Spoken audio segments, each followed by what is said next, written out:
Donc, nous sommes le 21 Tammuz et on continue le Tanya. Donc, on a expliqué que la Neshama avait en elle le nom d'Hachem, Yud, He, et ensuite un Vav et ensuite un He, à la différence de toutes les créatures. Donc, on avait expliqué qu'en vérité, ça montre que dans nous, dans notre Neshama, Akadosh Baruch Hu a mis le plus profond, si l'on peut dire. Toujours, on parle avec un langage humain pour qu'on comprenne, mais en fait, en nous, dans notre Neshama, il n'y a pas l'aspect superficiel d'Hachem, mais Hachem s'est vraiment investi à fond, si l'on peut dire. Alors, comment ça s'exprime concrètement? Alors, dans le nom d'Akadosh, pour comprendre ça, il faut comprendre le nom d'Hachem.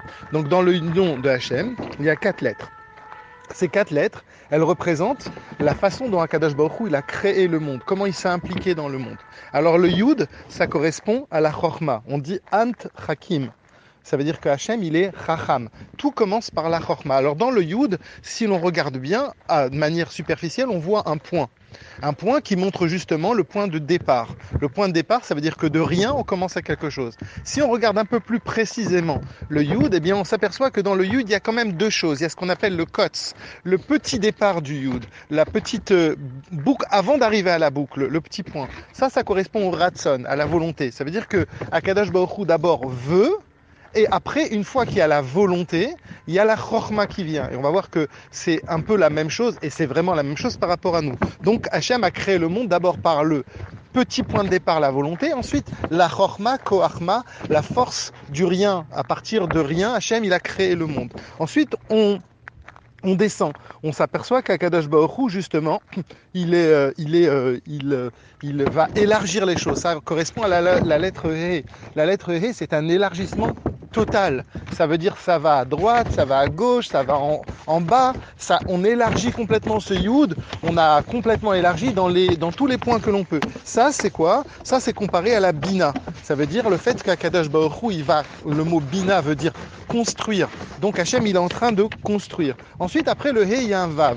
Le Vav, on le voit dans sa forme, eh bien c'est la descente. C'est le fait de descendre cette Rochma et cette Bina, le fait de le descendre jusqu'où, eh bien, il le descend de manière à ce que ça peut être maintenant enfin pas visible, mais ça va descendre dans ce qu'on appelle les émotions. D'ailleurs, il y a 6, le lettre Vav correspond au chiffre 6, eh bien il y a les 6 émotions.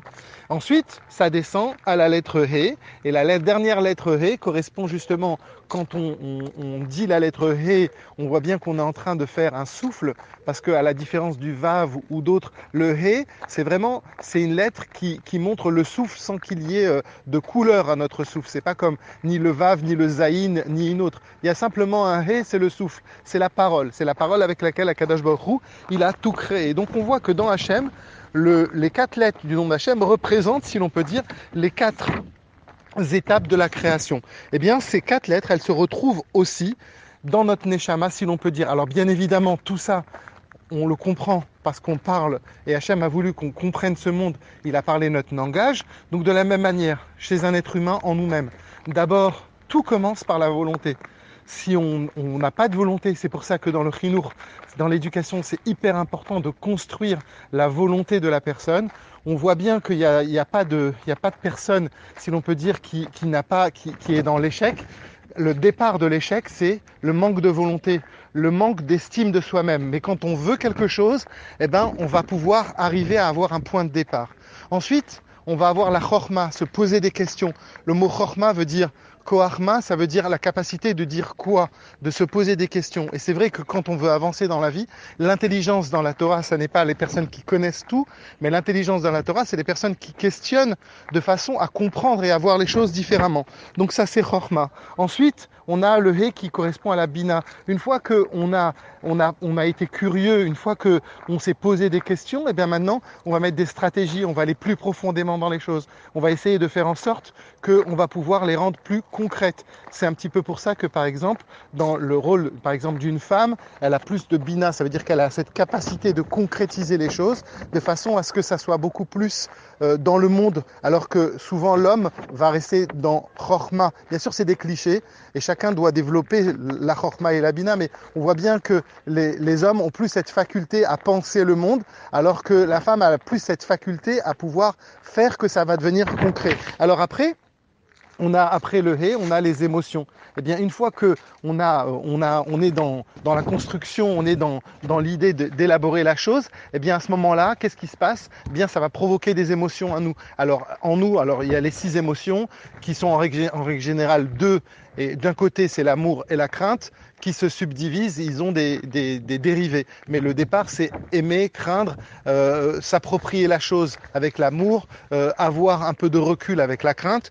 Et donc, tout ça, c'est les 6 sphirotes. Et on termine par le Hé, le dernier Hé, qui est quoi? Qui est Malchut. Et le Hé de Malchut, encore une fois, de la même manière que Hachem a parlé, eh bien nous, on a cette capacité de parler. Et quand on veut dire parler, on veut dire concrétiser maintenant dans le monde. Ça veut dire communiquer, ça veut dire étudier, ça veut dire prier, ça veut dire faire en sorte que le souffle que Akadosh Baruch Hu a fait pour créer le monde, eh bien nous-mêmes, on a un retour, on a un écho, nous-mêmes, à nous de parler, à nous de donner justement du sens et de la consistance à notre création. Donc on voit bien ici, et c'est ça le Tania d'aujourd'hui, on voit bien qu'il y a une vraie correspondance entre le Shem Hashem, le Yudke Vavke, et les forces qu'Akadosh Baruch Hu a mis dans notre Neshama, qui se retrouvent exclusivement dans la Neshama et pas dans les autres créations. C'est que dans notre... Et c'est pour ça que nous, on a été fait, si l'on peut dire, à l'image de Dieu. Ça veut dire qu'on a cette capacité en nous, on a ce profond qui est en nous, de pouvoir justement, quelque part, de la même manière que Hachem, il a créé le monde,